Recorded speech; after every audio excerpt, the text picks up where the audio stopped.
Olá, boa noite. Está no ar o Redação TVE desta segunda-feira, 20 de julho. Nesta semana, Porto Alegre passa a integrar um movimento global que reúne cidades como Londres, Sydney e Bangkok, ao sediar um evento sobre resiliência e busca de soluções para a crise climática. Os encontros acontecem em vários pontos da cidade até domingo. Quem nos conta mais é a repórter Clarissa Lima, que está lá no multipalco do Teatro São Pedro. Boa noite, Clarissa. Boa noite, Lívia. Parte da programação da primeira semana de ações climáticas de Porto Alegre ocorre aqui no Teatro Simões Lopes Netos, mas as atividades estão ocorrendo em diversos locais da capital. E sem dúvida, a enchente 2024 aqui no estado vai fazer parte da pauta do evento, até porque essa tragédia colocou o país em estado de alerta e ampliou o debate sobre questões climáticas. E quem está no evento contribuindo com esse debate é a Jurema Werneck, que é diretora executiva da Anistia Internacional no Brasil, e ela foi enviada especial da COP30, realizada no ano passado. Muito obrigada por participar aqui do Redação TVE. Jurema, você faz uma análise das questões climáticas sob uma perspectiva de raça e desigualdade social. Gostaria que você falasse um pouco mais sobre isso, e se puder também destacando aqui a tragédia do Rio Grande do Sul. Bom, Clarissa, primeiro que é uma satisfação poder participar aqui com a sua audiência.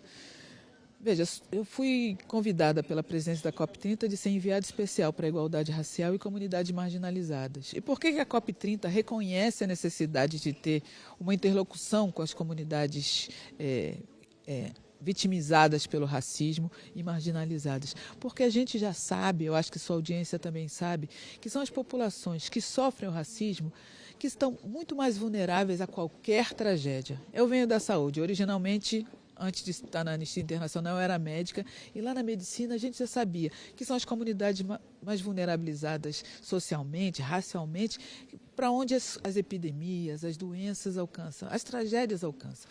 Quando a crise climática surge no mundo inteiro, são exatamente essas comunidades que a gente diz, comunidades racializadas, as mais afetadas. E o Rio Grande do Sul, a tragédia do Rio Grande do Sul não foi diferente. Nós viemos aqui no ano passado, nós estivemos aqui atuando desde o momento da tragédia, e o que a gente viu, por exemplo, as comunidades de terreiro, nós nos reunimos com lideranças religiosas no terreiro de Babadiba de Iemanjá, e ouvimos delas que mais de 600 comunidades foram varridas pelas enchentes e não havia resposta adequada do poder público. Não houve na prevenção, porque a tragédia só foi desse tamanho, porque muita coisa deixou de ser feita, particularmente nesses territórios racializados e vitimados pelo racismo, mas não houve nem a ação de mitigação, de tentar lidar com a tragédia que estava acontecendo. Nós fomos a Quilombo, fomos no Quilombo da família Machado, e lá ouvimos das lideranças também do Jamaica, das lideranças quilombolas, que foram os quilombos que, por seus próprios esforços, compartilharam recursos com outros quilombolas, outras comunidades periféricas e com comunidades indígenas. Veja, sua audiência já sabe, Clarissa, o que infelizmente o Brasil inteiro já sabe. O racismo produz danos, e a crise climática é também uma crise potencializada pelo racismo. Somos nós, negros e negras, indígenas, comunidade cigana, essas pessoas que vítimas de racismo que somos mais afetadas pela tragédia porque vivemos em territórios já desprezados, mas também somos parte da solução. Exatamente. Essa é a grande questão. Essa é a grande questão. Muito obrigada, Jurema. E eu também está aqui comigo a Denise Dora. Ela é diretora da Temis, Gênero, Justiça e Direitos Humanos. Ela também foi uma das enviadas especiais da COP para falar sobre o assunto. Como é que a gente pode abordar essa questão de direitos humanos no caso das questões climáticas, principalmente dos desastres, Denise? Bom, primeiro também é um prazer estar aqui conversando com você, com a audiência. Eu queria trazer um exemplo. Quando teve a Segunda Guerra Mundial e um genocídio, milhões de pessoas morreram no mundo todo, houve um esforço de achar uma solução para isso, criar um marco regulatório internacional, tratados de direitos humanos, o conceito de direitos humanos, pela primeira vez uma Declaração Universal de Direitos Humanos, que pautou muitas das ações dos países e das organizações no mundo todo por 70, 80 anos até agora. Acho que a gente vive um momento desses. As mudanças climáticas, elas impactam tão fortemente as populações, como o Jurema acabou de falar, que nós precisamos ter uma imaginação política para encontrar soluções. E usar essa experiência de direitos humanos, usar todo o legado de princípios de não discriminação, princípios de participação cívica, princípios de liberdade de expressão, princípios de respeito recíproco, eles são norteadores de como que nós vamos construir as soluções climáticas. Nós precisamos pensar sobre tecnologias de transição energética, sim, precisamos pensar em novos negócios, com certeza. Precisamos pensar em como os governos podem estar gerindo as políticas públicas de outra forma para enfrentar as mudanças climáticas, sim. Mas se isso for ancorado nessa longa experiência do século XX, de princípios de direitos humanos que fundamentam todas as ações a partir exatamente da preservação dos seres humanos e, no caso das mudanças climáticas, da natureza também, é muito importante. Então, a ideia de ancorar o debate sobre mudanças climáticas no ambiente de direitos humanos é sobre isso, é sobre encontrar as soluções que respeitem esse legado que a humanidade construiu, que é respeitar-se e garantir liberdade e participação ampla. Muito obrigada, então, Denise.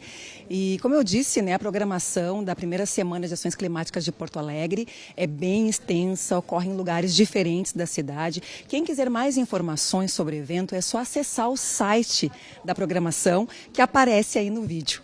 É com você, Lívia. Obrigada, Clarissa. A Semana de Ação Climática de Porto Alegre. 43 municípios gaúchos relataram estragos em função das chuvas dos últimos dias. Embora a precipitação tenha sido menor do que o esperado, a Defesa Civil registrou destelhamentos de casas, alagamentos e quedas de árvores em cidades da metade sul do estado, do oeste e da região metropolitana. 19 pessoas estão desalojadas. E a previsão de tempestades continua. O INMET publicou um novo alerta vermelho de grande acumulado de chuva e fortes ventos, válido até o fim da terça-feira. As áreas mais atingidas serão a região metropolitana, o litoral sul, o centro e o noroeste. Vamos ao mapa.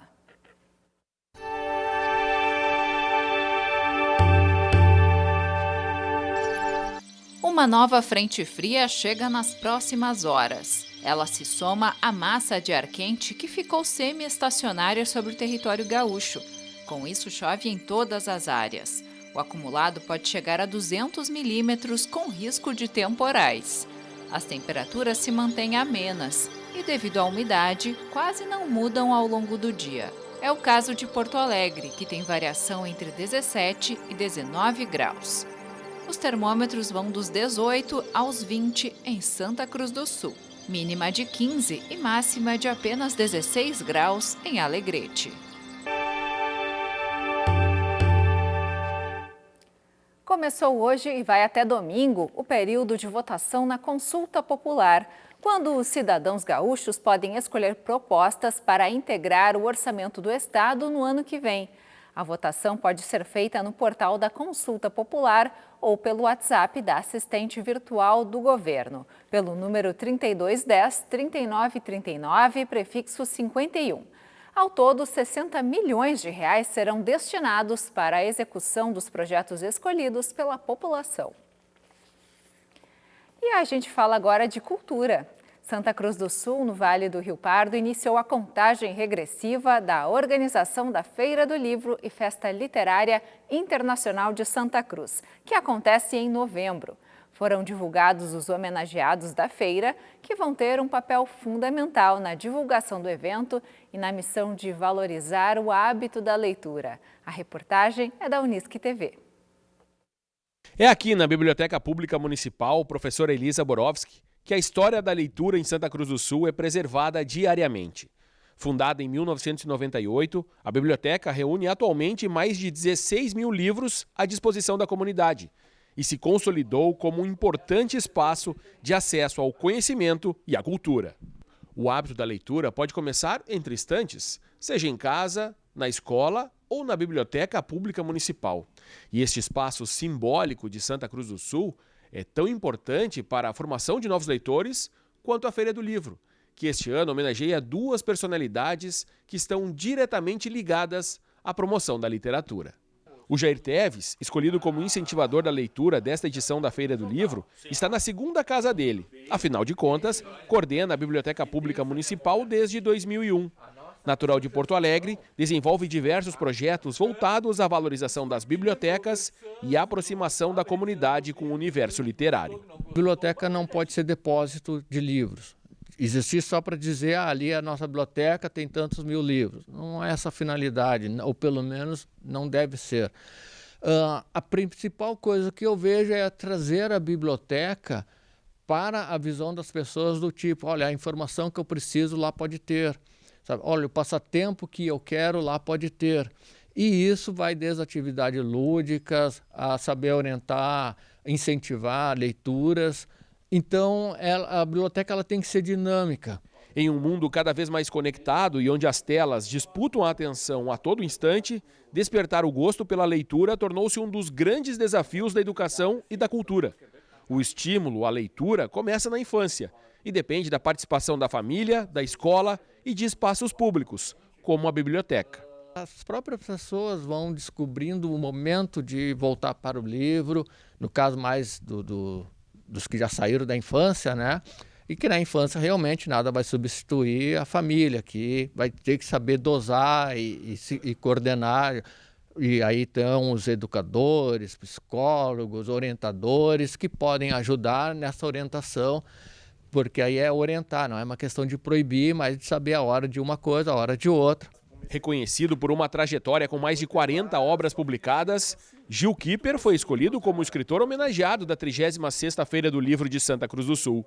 A homenagem reconhece não apenas a qualidade de sua produção literária, mas também sua contribuição para fortalecer o cenário cultural do município. Olha, isso aí foi uma surpresa, mas é uma surpresa também um pouco esperada já também, depois de uma trajetória de tantos anos de trabalho e de produção de literatura, de ilustrações e livros, edições e tal. A gente vê assim como algo positivo na vida, né? Além dos livros infantis, infanto-juvenis e outros gêneros literários, Gil construiu carreira como editor, cartunista, ilustrador de livros infantis e livreiro. Com atuação consolidada no cenário gaúcho, fez questão de nos mostrar seus mais recentes lançamentos, como a história em quadrinhos Conflito na Selva, reforçando que a literatura também se renova por meio de diferentes linguagens. Inspiração é uma coisa que nasce assim a cada momento. Inclusive, tem uma variedade de ideias, de criações assim, né? E, principalmente na linha infantil. Eu tive uma fase aí que eu trabalhei assim, produzindo um caderno na Gazeta do Sul, né? Infantil. Então a gente produzia praticamente uma história por dia, praticamente. A 36ª Feira do Livro e 2ª Festa Literária Internacional de Santa Cruz do Sul estão marcadas para o mês de novembro, entre os dias 6 e 15, na Praça Getúlio Vargas. Uma oportunidade para aproximar a comunidade dos livros e reforçar que, mesmo em tempos digitais, a leitura continua sendo um dos caminhos mais importantes para a construção do conhecimento e da cidadania. E a patrona da Feira do Livro de Santa Cruz será a escritora Cris Dias, vencedora do Prêmio Açorianos de Literatura e com mais de 40 obras publicadas, ela é reconhecida como um dos principais expoentes da literatura infantil contemporânea no Rio Grande do Sul. E nós encerramos com Mateus Vente, atração musical do Espaço 373, nesta quinta-feira, às 9h em Porto Alegre. Voltamos amanhã, às 6 horas. Uma boa noite para você. Até lá!